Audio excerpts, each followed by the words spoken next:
തിരുമേനി, വിഷു എന്നാൽ വിഷ്ണു ആണോ? ഭഗവാൻ വിഷ്ണുവിനെ കണി കാണുന്നതുകൊണ്ടാണോ വിഷു എന്ന് പേര് വന്നത്? അതോ അതിന് വേറെ എന്തെങ്കിലും ഒരു അർത്ഥമുണ്ടോ? അല്ല മോളെ, പലരും അങ്ങനെയാണ് തെറ്റിദ്ധരിച്ചിരിക്കുന്നത്. പക്ഷേ സത്യം അതല്ല കേട്ടോ. സത്യത്തിൽ തുല്യമായത് എന്നാണ് വിഷു എന്ന വാക്കിന്റെ അർത്ഥം. അതെന്താ തിരുമേനി അങ്ങനെ തുല്യമായത് എന്ന് പറയാൻ കാരണം? സംസ്കൃതത്തിലെ വിഷുവത് എന്ന വാക്കിൽ നിന്നാണ് ഇതുണ്ടായത്. പകലും രാത്രിയും ഒരുപോലെ 12 മണിക്കൂർ വീതം വരുന്ന ദിവസമാണിത്.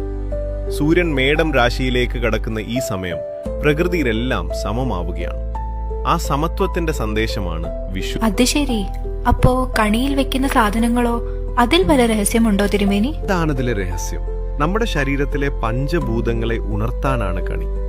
നിലവിളക്ക് അഗ്നിയായും വാൾ കണ്ണാടി വായുവായും സങ്കല്പിക്കും. കണ്ണാടിയിൽ സ്വന്തം മുഖം കാണുമ്പോൾ അഹം ബ്രഹ്മാസ്മി, അതായത് ഞാനും ആ പരമാത്മാവിന്റെ ഭാഗമാണെന്ന തിരിച്ചറിവാണ് ഉണ്ടാകേണ്ടത്. അറിവിന്റെ ഗ്രന്ഥം ആകാശത്തെയും മഞ്ഞ കണിവെള്ളരി ഭൂമിദേവിയെയും കിണ്ടിയിലെ തീർത്ഥം ജലത്തെയും പ്രതിനിധീകരിക്കും. ഈ അഞ്ചും കാണുമ്പോൾ പ്രപഞ്ചം നിങ്ങളിലേക്ക് നിറയുകയാണ്. ഇത് ശരിക്കും അത്ഭുതമാണല്ലോ തിരുമേനി.